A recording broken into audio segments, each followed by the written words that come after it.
Seja bem-vindo ao curso Em Busca de Jesus, um podcast para membros da Igreja de Jesus Cristo dos Santos dos Últimos Dias e amigos da fé cristã.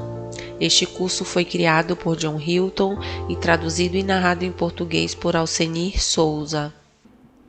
Eu adoro ler. Percebi que à medida que a vida se torna cada vez mais ocupada, não tenho tempo para ler todos os livros que gostaria. E por isso, confio muito nas críticas literárias. Assim, se uma obra recebe muitas avaliações positivas, por exemplo, ou se alguém que eu respeito diz "este livro é incrível", então é mais provável que eu leia. Neste sentido, atente para as avaliações deste livro. Primeiro, percepção de Nefe. Minha alma se deleita com as palavras deste livro. Agora, Moroni, examinai este livro. E por fim, a avaliação de Jesus Cristo. Ele disse: "Um mandamento vos dou, para que examineis este livro diligentemente." Eu pensei, nossa, que livro é este? Eu virei, e era o livro de Isaías. Eu disse, eu tenho que ler esse livro. Eu faço esse registro aqui no início porque sei que alguns devem ter pensado, por que temos um podcast sobre Isaías neste curso? Este é um curso sobre Jesus? Bom, em primeiro lugar, porque o próprio Jesus nos diz para estudarmos Isaías. Ademais, passaremos algum tempo estudando as palavras de Isaías porque ele é uma testemunha-chave de Jesus Cristo. Infelizmente, ao longo dos tempos, Isaías ganhou uma má reputação. As pessoas dizem coisas como, é tão difícil entender Isaías, vamos simplesmente deixá-lo para lá. Isso me faz lembrar uma história cômica que eu vi certa vez. Nela, 2 missionários passavam por um beco escuro. Alguns assaltantes se aproximaram deles e pediram suas carteiras. Quando um dos missionários enfiou a mão no bolso para tirar a carteira, o assaltante se assustou e atirou no missionário. O jovem caiu, mas em seguida se levantou. Os assaltantes ficaram assustados e fugiram. Seu companheiro disse, "Como você está vivo?" O missionário enfiou a mão no bolso e tirou uma pequena cópia do livro de Mórmon. Ele mostrou a seu companheiro que a bala tinha se alojado na parte da frente do livro e disse, "Nada pode passar pelos capítulos de Isaías em 2º Nefe." Bem, essa piada pode fazer você ou eu sorrirmos, mas eu não acho que Nefe esteja rindo. Na verdade, Nefe cita mais de 15 capítulos de Isaías, porque, como ele nos diz, Isaías realmente viu Jesus Cristo. Nefe testemunhou que as palavras de Isaías nos seriam de grande valor nos últimos dias, pois naquele dia as entenderão. Vivemos nos últimos dias, e se aceitarmos as palavras de Nefe, estaremos confiantes de que as palavras de Isaías têm grande valor para nós. Vou ser honesto, durante muitos anos eu trabalhei duro para entender o máximo possível do livro de Isaías. Um dia, um de meus colegas compartilhou uma abordagem que realmente me ajudou a entender esse profeta. Eu percebi que Isaías não precisa ser difícil. No centro desta abordagem existe um mapa, de uma página, que cobre locais, países, pessoas e datas importantes para entender Isaías.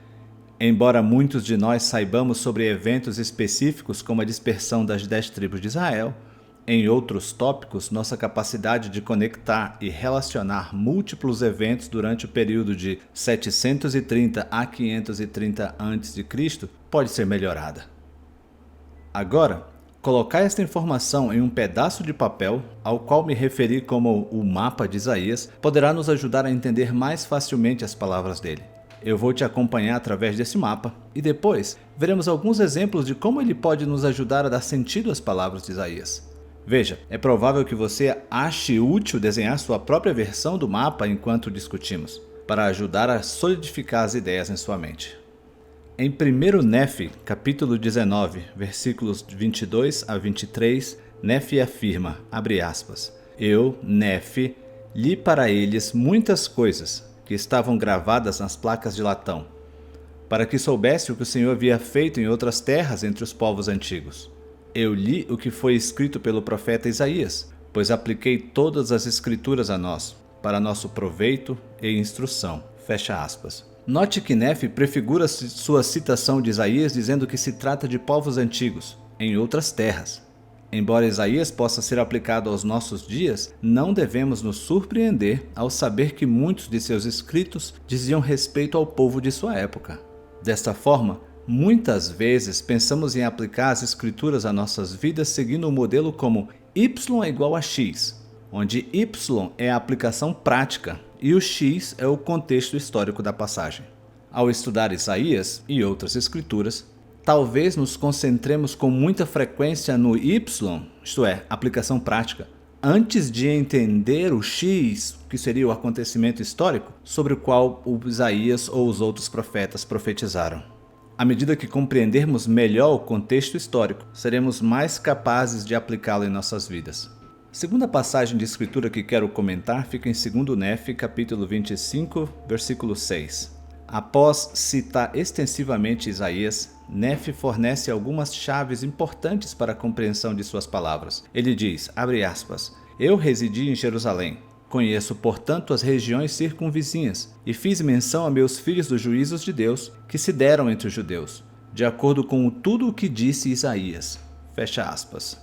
É claro que a compreensão tanto das regiões circunvizinhas, a geografia, quanto dos juízos de Deus, possivelmente uma referência à história, são essenciais para compreender Isaías. Podemos ver a importância de conhecer a geografia e a história ao tentar interpretar a seguinte frase. Veja, Obama está indo para Big Apple para se encontrar com a ONU. Ele está preocupado com Pequim. A maioria de nós pode entender essa frase hipotética. Mas será que uma pessoa vivendo há 2.500 anos atrás a entenderia? Esta declaração, escrita no jargão de nosso tempo, poderia ser muito confusa para pessoas não familiarizadas com a geografia e a política do início do século XXI. Da mesma forma, aprender um pouco sobre a história e a geografia da época de Isaías nos ajudará a entender melhor suas palavras. Isaías profetizou por volta de 740 a 700 a.C. Esta informação ajuda a nos conectarmos com os eventos contemporâneos da vida dele. Além disso, e desde logo reconheço que isso é uma simplificação de sua obra, podemos dividir o livro de Isaías em pelo menos duas divisões principais. Primeiro, um tema-chave que abrange os capítulos de 1 a 39 é os julgamentos contra nações orgulhosas. Segundo, outro tema essencial é tratado nos capítulos de 40 a 66, que seriam as mensagens de esperança e restauração para os judeus exilados. Aproximadamente entre 1050 a 950 a.C., as 12 tribos de Israel estavam unidas sob os reinados dos reis Saul, Davi e Salomão. Todavia, após a morte do rei Salomão, as 12 tribos se dividiram em dois reinos. O reino do norte, frequentemente chamado de Israel, formado por 10 tribos, e o reino do sul, conhecido como Judá, que era formado por duas tribos, Judá e Benjamim. Primeiro aspecto, a capital de Judá era Jerusalém, também conhecida como Sião. Segundo, sua tribo principal era Judá. E terceiro, ela teve uma série de reis. Os dois reis mais importantes durante a vida de Isaías foram Acás e Ezequias. Do outro lado, ao norte, estava o reino de Israel, que consistia principalmente da terra originalmente designada para as outras 10 tribos. 3 fatos importantes a serem lembrados aqui. Primeiro, a capital de Israel era Samaria. Segundo, a tribo dominante era Efraim. E terceiro, um de seus reis no tempo de Isaías era Peca, o filho de Remalias.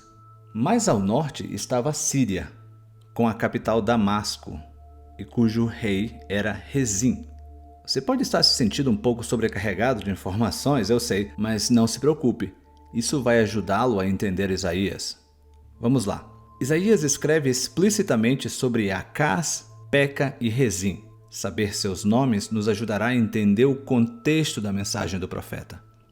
Agora, veja. Entre 730 a 530 a.C., existiram 3 grandes superpotências na região. A primeira foi a Assíria, que nos anos 730 a 720 a.C. destruiu o reino de Israel e levou seus habitantes cativos, como descrito em 2 Reis, capítulo 17. Você já ouviu falar das 10 tribos perdidas, certo? É aqui que elas se perdem, por causa da Assíria. Não esqueçam que a conquista de Israel pela Assíria se dá durante o ministério de Isaías. Ora, como parte da dispersão literal de Israel acontece durante a vida de Isaías, não devemos nos surpreender de que este seja um tema importante em seu ministério. Só para relembrar, por volta de 950 a.C., o Reino Unido de Israel se dividiu em 2 países, Judá e Israel. Desta forma, como é fácil de se concluir, o povo de Jerusalém, isto é, as tribos de Judá e Benjamim, possuía alguns sentimentos negativos em relação a este outro país ao norte, onde viviam as outras 10 tribos. Ok, agora é hora do teste surpresa. Preparado? Você lembra o nome da capital do país do norte? Claro que lembra. Posso te ouvir falando. Samaria. Depois que a Síria espalhou as 10 tribos de Israel, eles trouxeram pessoas de outras regiões para essa terra. Estas pessoas eram conhecidas como samaritanos, pelo fato de sua capital ser Samaria. Com o passar dos séculos, houve fortes desacordos entre o povo de Jerusalém e os samaritanos. A compreensão deste contexto histórico nos amplia a visão de muitos eventos da vida de Jesus, incluindo a parábola do bom samaritano e a conversa de Cristo com a mulher samaritana junto ao... Também nos ajuda a entender o porquê de Tiago e João desejarem chamar fogo do céu sobre uma cidade samaritana e torna a resposta do Salvador ainda mais pungente. Estes e outros relatos do Novo Testamento se tornam mais poderosos à medida que percebemos que há quase 1000 anos de história de animosidade entre judeus e samaritanos. Bom, embora a Síria tenha atacado o Reino do Sul por volta de 700 a.C., ela não derrotou Jerusalém. Entretanto, em aproximadamente 625 a.C., a Babilônia, uma nova superpotência, derrotou a Assíria e entre 605 e 586 a.C. fez múltiplas incursões contra o Reino do Sul, resultando eventualmente na destruição de Jerusalém. Era sobre isso que Leí estava profetizando quando sua família deixou Jerusalém. Como parte de sua conquista, a Babilônia levou alguns dos judeus ao exílio. Note que enquanto os habitantes do Reino do Norte estavam dispersos e perdidos para a história, os do Reino do Sul, principalmente de Judá, continuaram a manter sua identidade religiosa durante esse tempo de exílio. Por fim, em 539 a.C., Ciro, o rei da Pérsia, derrotou a Babilônia e permitiu que os judeus retornassem à sua pátria, se assim o desejassem. Até aqui, cobrimos muitos antecedentes históricos e neste momento você pode estar pensando: ok, como isso pode ser útil na minha compreensão de Isaías? Dentro de momentos, vamos nos concentrar em 4 frases-chave de Isaías e em cada caso, veremos como as informações que estudamos juntos agora podem nos ajudar a compreendê-las. Mas antes de analisarmos essas frases, deixe-me compartilhar 2 outras dicas para entender Isaías. Primeiro, lembre-se de que Isaías foi escrito em poesia. Nem tudo é para ser compreendido ao pé da letra. Nós fazemos a mesma coisa em nossos dias com letras de canções, por exemplo. Considere a letra de uma canção que foi popular alguns anos atrás. Abre aspas. Se você não está aqui, não consigo respirar. Eu andei, corri, pulei, voei, bem longe do chão para flutuar até você. Não há gravidade para me segurar de verdade. Fecha aspas. Podemos imaginar que talvez daqui a uns 2000 anos as pessoas possam analisar essas palavras em uma aula e dizer algo como: durante este período de tempo houve uma crise ambiental, de tal forma que as pessoas ficaram muito preocupadas com a falta de oxigênio. Alguns até especulavam que o aquecimento global levaria à erradicação da gravidade. Veja, é claro que não é esse o significado da letra que lhes apresentei. Alguém precisa ler nas entrelinhas e entender a mensagem geral. Neste caso, o autor está apaixonado por outra pessoa e usa a ideia de não poder respirar e flutuar para expressar este pensamento. Da mesma forma, Isaías escreve com frequência de forma poética. Quando lemos que reis e suas princesas se inclinarão e lamberão o pó dos teus pés, não precisamos nos perguntar que reis ou princesas lamberam pés. Ao contrário, podemos entender que um significado geral que Isaías está descrevendo é como os governantes gentios ajudarão o povo de Judá. Segundo, lembre-se de que as palavras de Isaías podem ser cumpridas de diferentes maneiras. O presidente Dallin H. Oaks disse, abre aspas, as profecias de Isaías contêm numerosas profecias que parecem cumprir-se diversas vezes. Uma delas parece referir-se ao povo da época de Isaías ou da geração seguinte. Parece que outro significado, muitas vezes simbólico, refere-se aos acontecimentos do meridiano dos tempos, quando Jerusalém foi destruída e seus habitantes foram dispersos após a crucificação do Filho de Deus. Um outro significado ou cumprimento da mesma profecia parece estar relacionado aos acontecimentos ligados à segunda vinda do Salvador. Fecha aspas. Assim, provavelmente encontraremos múltiplas respostas corretas para a pergunta: o que Isaías quis dizer nessa passagem? Para melhor aplicar as palavras de Isaías a nós mesmos, é particularmente útil compreender o que elas poderiam ter significado durante a vida de Isaías e para a geração que se seguiu. Agora, vamos começar com nossa primeira frase. Abre aspas. A virgem conceberá. Fecha aspas. Em Isaías 7, versículo 1, lemos, abre aspas. Sucedeu, pois, nos dias de Acás, filho de Jotão, filho de Uzias, rei de Judá, que Rezim, rei da Síria, e Peca, filho de Remalias, rei de Israel, subiram a Jerusalém para pelejar contra ela. Porém, pelejando, nada puderam contra ela. Fecha aspas. Você acha que este é um versículo difícil de entender? Aposto que muitos de nós já o leram e disseram, este versículo é terrível, eu não o entendo.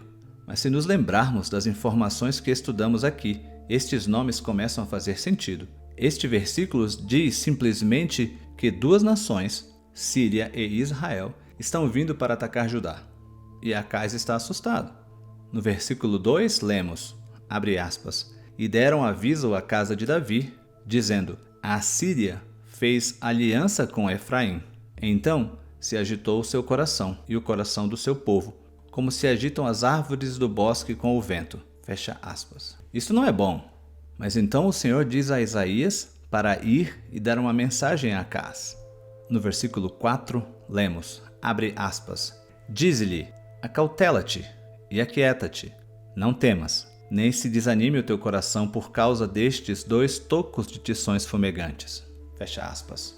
Em outras palavras, não se preocupe com os 2 países, os 2 tímpanos fumegantes da Síria e de Israel que vêm para atacá-lo.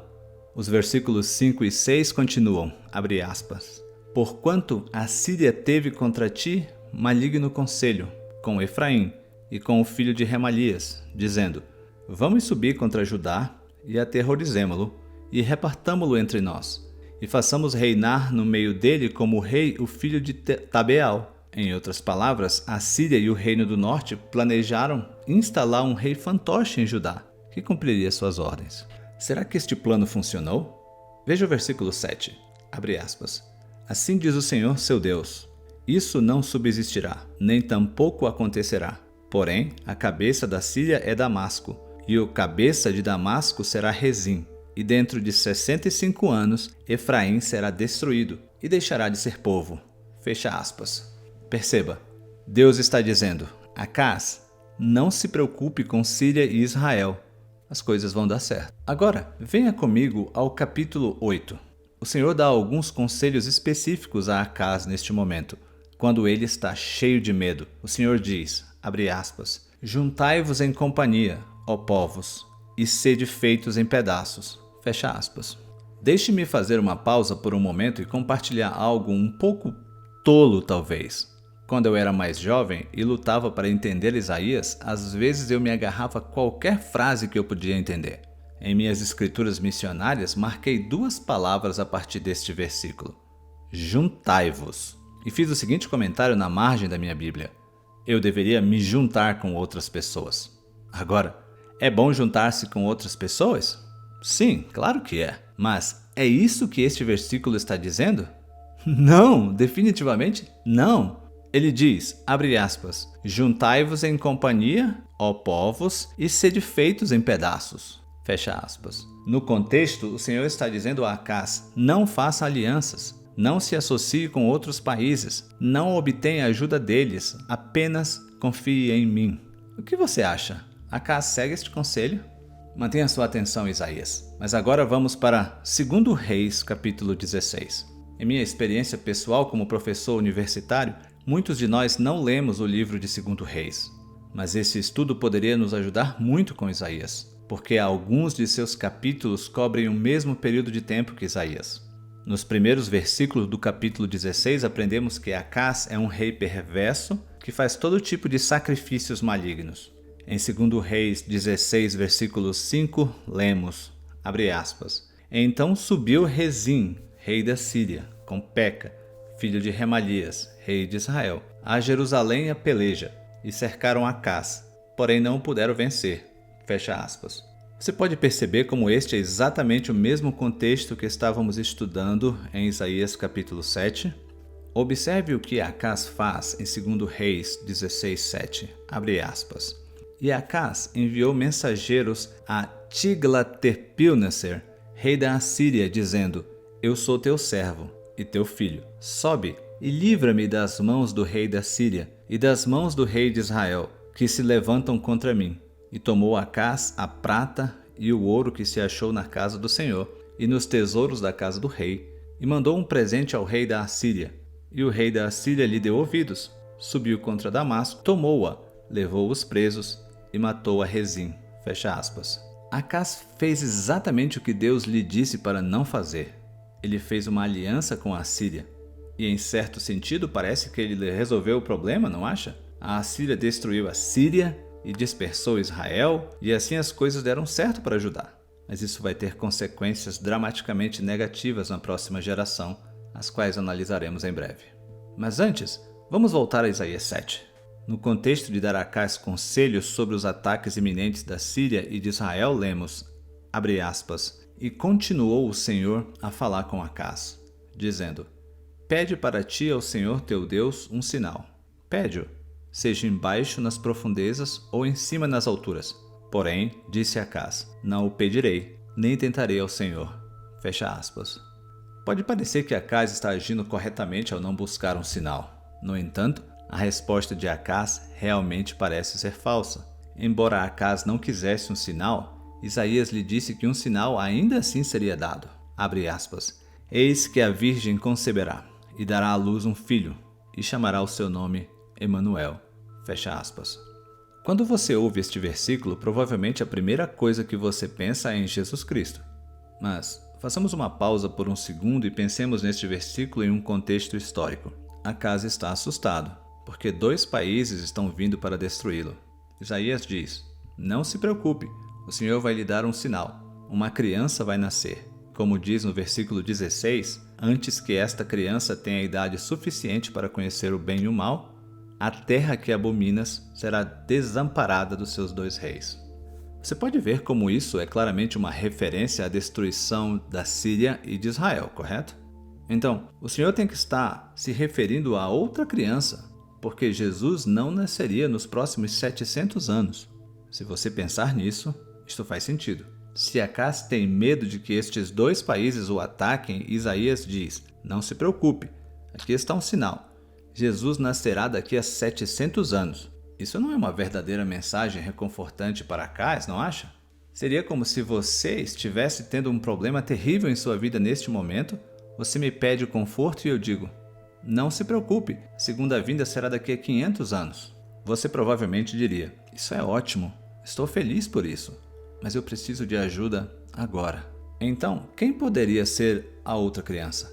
Vamos nos voltar para Isaías 8, versículo 1. Ao lermos este versículo, observe como ele é semelhante a Isaías 7, 14 e 16. Abre aspas. Disse-me também o Senhor, toma uma ardósia grande e escreve nela com cinzel de homem. Apressando-se ao despojo, apressou-se a presa. Fecha aspas. Note que Maer Salal Hasbaz significa a destruição é iminente, ou apressando-se ao despojo, a presa se apressa. Isso soa sinistro, mas no contexto está dizendo, seus inimigos são os que serão destruídos em breve. Por isso é uma mensagem positiva. O versículo 3 diz, abre aspas, e cheguei-me a profetisa, a qual concebeu e deu à luz a um filho, e o Senhor me disse, chame seu nome, Maer Salal Hasbaz. Porque antes que o menino saiba chamar meu pai ou minha mãe, se levarão as riquezas de Damasco e os despojos de Samaria diante do rei da Assíria. Fecha aspas.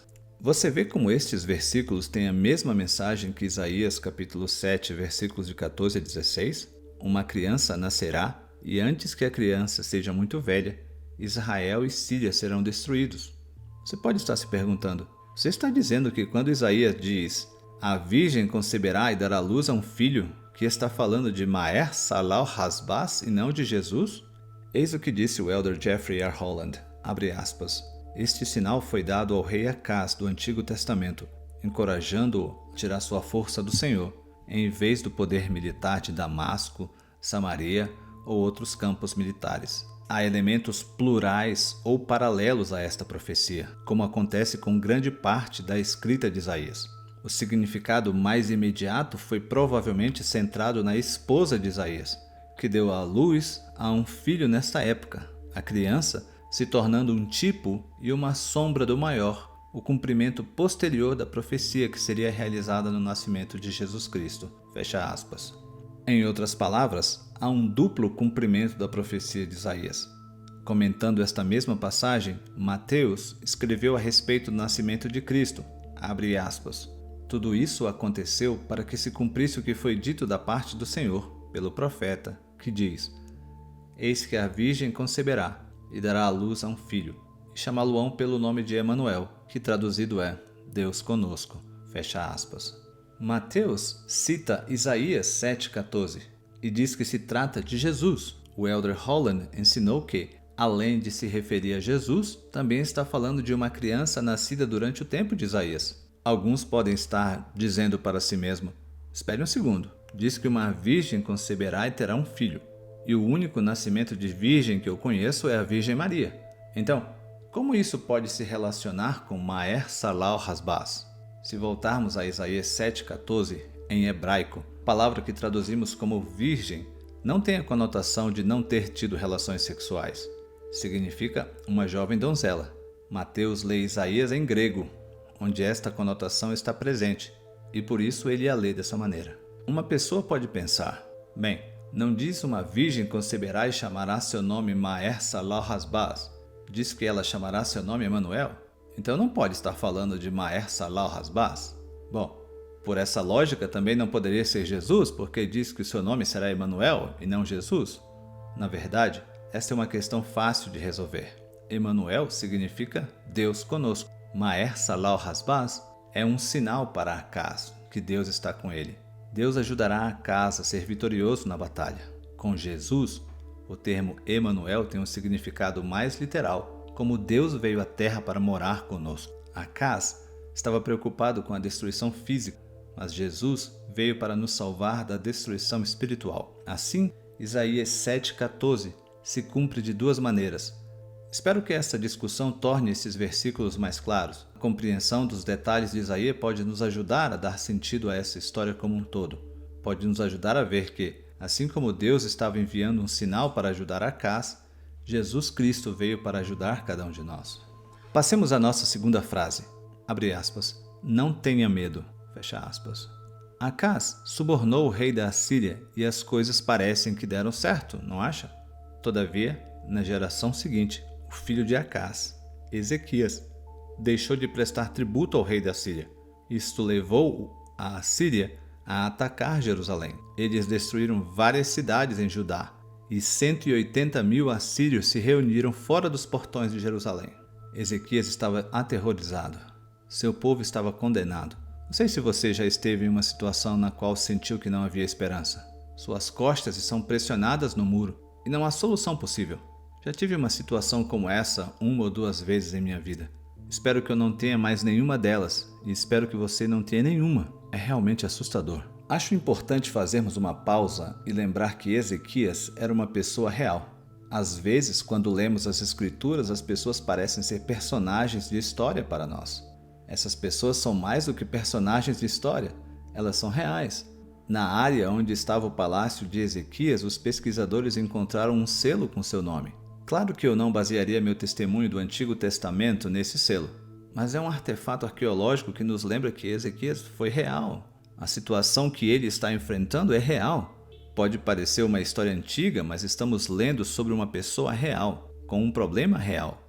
Ezequias é responsável por toda a sua nação e eles estão prestes a morrer. Neste contexto, Ezequias diz, abre aspas, este dia é dia de angústia e de repreensão e de blasfêmias, porque chegados são os filhos ao parto, e força não há para dar à luz. Fecha aspas. Pense na terrível metáfora aqui apresentada. Se uma mulher está prestes a ter um bebê e não tem forças para dar à luz, ela e o bebê vão morrer. Ezequias diz que é isso que vai acontecer com seu povo. Nesse cenário desalentador, Isaías chega a Ezequias e diz, abre aspas, assim diz o Senhor, não temas, fecha aspas. Vamos fazer uma pausa e destacar esta mensagem. Não temas. Lembre-se que no capítulo 7 de Isaías, o Senhor tinha uma mensagem semelhante para Acás quando disse: não temas. Esta é uma mensagem que Jesus sempre compartilha. Considere alguns exemplos de sua vida mortal. Na última ceia, ele está ciente de que está prestes a experimentar as 24 horas mais difíceis de todos os tempos, mas ele diz, abre aspas, não se turbe o vosso coração, fecha aspas. Ele continua, abre aspas, deixo-vos a paz, a minha paz vos dou, não vou lá dou como o mundo a dá. Não se turbe o vosso coração, nem se atemorize, fecha aspas. Repetidamente Jesus diz, não temais. Ele promete, não vos deixarei sem conforto, virei a vós.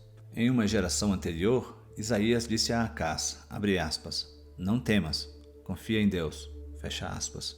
Mas Acás tinha medo e não seguiu o conselho do Senhor. Agora, nesta nova geração, o Senhor diz a Ezequias, não tema, e ele põe sua confiança no Senhor. Lemos, abre aspas, no Senhor Deus de Israel confiou, de maneira que depois dele não houve semelhante entre todos os reis de Judá, nem entre os que foram antes dele, fecha aspas. Deve ter sido difícil para Ezequias confiar em Deus com um exército assírio à sua porta. Considere estas provocações que foram feitas pelo chefe do exército assírio. Ele dizia, que confiança é essa e em quem confias? Em quem, pois, agora confias? Em outras palavras, você está condenado. O Egito não pode salvar você. Seu próprio poder não pode salvar você. Nem mesmo Deus pode salvar você. Vamos fazer uma pausa e falar sobre o que significa confiar no Senhor. Parte de confiar plenamente em Deus significa não ter medo. Se eu tenho medo, provavelmente é porque não confio completamente em Deus. Quando somos confrontados com um problema, nos voltamos para o céu? Ou focalizamos nossa atenção no que podemos fazer para resolver o problema? Ou talvez em ambos. Deixe-me mostrar-lhes algo que eu chamo de matriz da confiança. O eixo Y indica nosso nível de esforço para resolver um problema, e o eixo X indica a medida de nossa confiança em Deus. Onde você se vê na matriz da confiança? Considere vários aspectos de sua vida, tais como saúde física, realizações profissionais, questões pessoais e familiares. Você se encontra em um lugar diferente na matriz da confiança em cada uma dessas áreas? Lembre-se, Isaías disse a Acás para confiar em Deus, mas ele preferiu confiar em sua própria capacidade de fazer uma aliança com a Síria. Em contraste, Ezequias trabalhou duro para construir fortificações e ele depositou sua total confiança em Deus. Às vezes as pessoas se perguntam, como posso saber se preciso confiar mais em Deus ou se preciso fazer mais por mim mesmo? É claro que não há uma resposta geral para essa pergunta, pois isso depende de nossas circunstâncias pessoais. Se estamos perdendo muito tempo em nossas vidas, então sim, talvez precisemos fazer mais. Na minha experiência, porém, se você é do tipo de pessoa que está ouvindo esse podcast, você provavelmente não está sem fazer nada. Alguns de nós podem estar tão estressados e preocupados com coisas que não podemos controlar que precisamos confiar mais em Deus. Em alguns casos, em vez de ficarmos tão ansiosos com os 0,5 finais que faltam para conseguir atingir os 100 de nossos melhores esforços, talvez seria melhor gastar mais tempo de joelhos expressando nossa confiança no Senhor. Em Doutrina e Convênios, seção 123, versículo 17, o Senhor diz que depois de termos feito alegremente o que pudermos, devemos aguardar. Às vezes teremos que olhar para o céu e dizer algo como, muito bem, Deus, essa é por sua conta. Isso é o que Ezequias fez. Ele oferece uma oração suplicando ao Senhor pela libertação. Em essência, Ezequias diz, não posso defender meu povo. Está fora do meu controle. Deus, eu estou me voltando totalmente para você. Um dia, quando suas costas estiverem pressionadas contra uma parede, espero que você lembre da oração de confiança de Ezequias. Espero que você seja capaz de ir adiante e aguardar, confiando plenamente em Deus e deixando que o poder dele opere em sua vida. Após as orações de Ezequias, ocorreu um milagre. Isaías nos diz que um anjo feriu o exército assírio e que o povo de Ezequias foi milagrosamente salvo. Deus nem sempre faz esse tipo de milagre em nossas vidas. Às vezes, os milagres não acontecem da maneira que queremos ou na hora que queremos. Mas quando confiamos plenamente em Deus, as coisas vão dar certo. Lembre-se das palavras de Jesus. Não temas. Passemos à terceira frase. Abre aspas. Gravei-te nas palmas das minhas mãos. Fecha aspas. Em Isaías 49:14 lemos, abre aspas. O Senhor me desamparou, e meu Senhor se esqueceu de mim. Fecha aspas. Este é um belo verso por si só, mas torna-se ainda mais poderoso à medida que entendemos o contexto histórico. O que está acontecendo neste versículo? Quem é Sião? E por que Sião está dizendo, o Senhor me esqueceu? Isaías está descrevendo o período em que os judeus estão em cativeiro na Babilônia. Esta foi uma provação que durou 70 anos. A maioria de nós ainda não teve uma provação que durou tanto tempo. Às vezes nos estressamos com 72 horas de dificuldades e sentimos como se Deus tivesse nos esquecido. Lembre-se de que, neste contexto, os judeus estão no exílio e passam por uma experiência dolorosa há 70 anos. Em resposta, o Senhor diz, abre aspas, pode uma mulher esquecer-se de seu filho que cria, que não se compadeça dele, do filho de seu ventre, ainda que esta se esquecesse dele, contudo eu não me esquecerei de ti. E então o Salvador diz, abre aspas, eis que em ambas as palmas das minhas mãos te tenho gravado, fecha aspas. A palavra hebraica que é traduzida como ti, na passagem é singular, não é eu gravei vocês todos nas palmas das minhas mãos. Não, é eu gravei você, cada um de nós, individualmente, nas palmas das minhas mãos. Portanto, no contexto, a mensagem de esperança é: judeus no exílio, não se preocupem, eu não os esqueci. E se ele não os esqueceu em sua provação de 70 anos, ele não irá nos esquecer também, mesmo que às vezes pareça que nossa provação está durando muito tempo. Adoro como a irmã Bonnie Cordon aplica este versículo. Ela diz, abre aspas, o Salvador te conhece e te ama, fecha aspas. Passemos à nossa frase final. Abre aspas. A presa do tirano escapará. Fecha aspas. Novamente, no contexto de Isaías 49, ele oferece uma mensagem de esperança aos judeus em cativeiro na Babilônia. Os judeus estão desanimados. Ele diz, abre aspas, pois eu estava desfilhada e solitária. Entrar em cativeiro, fui deixada sozinho. Fecha aspas. O Senhor responde, abre aspas, levantarei a minha mão para as nações, e aos povos levantarei a minha bandeira.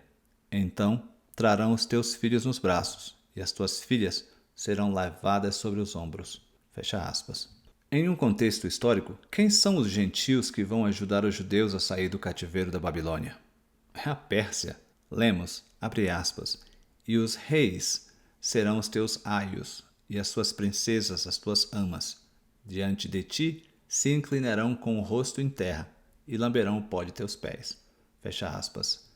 Isaías está falando metaforicamente e diz aos judeus em cativeiro, não se preocupem, vocês vão receber a ajuda dos persas. Continuando, lemos, abre aspas, porventura se tiraria a presa ao valente, ou os presos de um tirano escapariam? Fecha aspas. No contexto, Judá é a presa e Babilônia é a poderosa. Você tiraria a presa dos poderosos? Se um leão está comendo uma cabra, você tentaria roubar a cabra do leão? Não, claro que não. Você não tira a presa dos poderosos. Mas neste caso, Deus diz, abre aspas, por certo que os presos se tirarão aos valentes, e a presa do tirano escapará. Porque eu contenderei com os teus contendedores, e os teus filhos eu remirei. Toda a carne saberá que eu sou o Senhor, o teu Salvador e o teu Redentor. Você pode estar pensando, ok, isso é uma lição de história legal, os judeus em cativeiro, a Pérsia os salva, mas eu estou fazendo um curso sobre Jesus Cristo, o que isso tem a ver com Jesus? O irmão de Nefe, Jacó, nos diz em 2 Nefe capítulo 6. Ele cita esses mesmos versículos e alude brevemente à Pérsia ajudando os judeus. Todavia, Jacó se concentra em como esta passagem nos aponta para Cristo. Os judeus estão em cativeiro na Babilônia. Eles precisam de um Salvador. E esse Salvador vai ser Ciro. Você sabia que em Isaías, Ciro é referido como um Messias em letras minúsculas? Jacó diz que assim como os judeus estavam em cativeiro, você e eu também estamos em razão do pecado e da morte. Precisamos de um Messias, um Salvador, e esse é Jesus. Jacó também fala dos últimos dias e usa frases de Isaías 49 para explicar o que Cristo fará por nós. Ele diz, abre aspas, nos últimos dias, os que lutarem contra o povo do convênio do Senhor lamberão o pó de seus pés. E o povo do Senhor não se envergonhará, pois o povo do Senhor são aqueles que o aguardam, pois ainda esperam a vinda do Messias. Toda a carne saberá que eu sou o Senhor teu Salvador e teu Redentor. Fecha aspas. Enquanto esperamos a segunda vinda do Messias, Jacó diz: continue esperando, não tenha vergonha, confie nele. A história dos judeus sendo salvos pela Pérsia é tão poderosa, especialmente quando percebemos que também é sobre nós quando Jesus nos resgata do cativeiro. Hoje, falamos de 4 frases poderosas utilizadas por Isaías. Primeiro, a virgem conceberá. Na sequência, não temas. Depois, gravei-te nas palmas das minhas mãos. E por fim, a presa do tirano escapará. Espero, como já falamos sobre estas frases, que seu conhecimento intelectual e sua capacidade de ver essas palavras de Isaías em um contexto histórico tenha aumentado. Acredito que Isaías é muito mais fácil de entender quando nos concentramos em como seus ensinamentos se relacionam com as circunstâncias de sua época e da próxima geração. Naturalmente, como os profetas modernos explicaram, as palavras de Isaías têm múltiplos significados. Às vezes, podemos nos concentrar tanto nos múltiplos significados que ignoramos o contexto histórico de Isaías. E assim, enfraquecemos nossa capacidade de entender suas palavras. Minha maior esperança é que você possa compreender melhor o contexto e a história de Isaías, e que dessa maneira você veja mais claramente como Isaías nos aponta para Jesus Cristo e seu poder para salvar cada um de nós. Ele é o Emanuel, Deus conosco. Ele nos diz: não temas, e gravei-te nas palmas das minhas mãos. Por causa dele, encontraremos a libertação definitiva. Muito obrigado por nos ouvir até o final. Esperamos que este curso o ajude a se conectar cada dia mais com Jesus Cristo. Agora, convidamos você a avaliar este podcast e, caso queira, deixar um comentário. Isso faz toda a diferença para este projeto. Por último, caso tenha gostado, compartilhe este material com seus amigos e familiares e permita que o Salvador possa abençoar a vida de todos.